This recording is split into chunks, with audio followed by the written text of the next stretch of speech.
contact with one another. So you end up creating a habitat that's very diverse structurally, lots of ups and downs and sharp breaks and places where you can twist your ankle, frankly.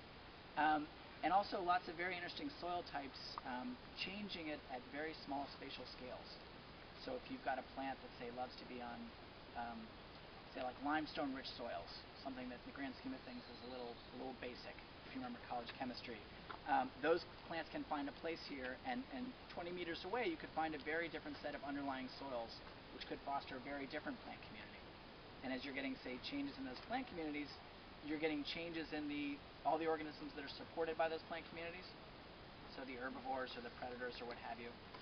So there's sort of this underlying kind of checkerboard pattern of sort of the soils and rocks of the woods, both in terms of rock type, but also just sort of the ups and downs that really create a lot of variation in the plant communities, and then that sort of cascades up. The other important element that I think shapes the woods is the landscape history of the woods. So if we went back about 100 years, this property was owned by a judge from New York City. And so when we walk through the forest, a lot of these trails that run like this one, these are all old carriage trails. So you can go back through the woods and basically travel along the trails that people used to be using. And he must have been a fabulously wealthy judge, let me just stress that, because he's mapped this place to an incredibly fine degree. I mean, we can go back and take the maps that they used and just lay them down on an aerial photograph of the modern woods. And our trails are exactly where he said his trails would be, to just a remarkable degree. It's like the pyramids.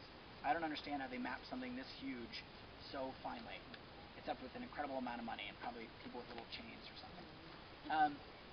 So we can go back in the modern woods and say exactly where things were 100 years ago. You know, where was his aviary where he kept his hawks? Where was his sort of sheep meadow? Where did he keep his horses? Where was this little structure where his horse master lived?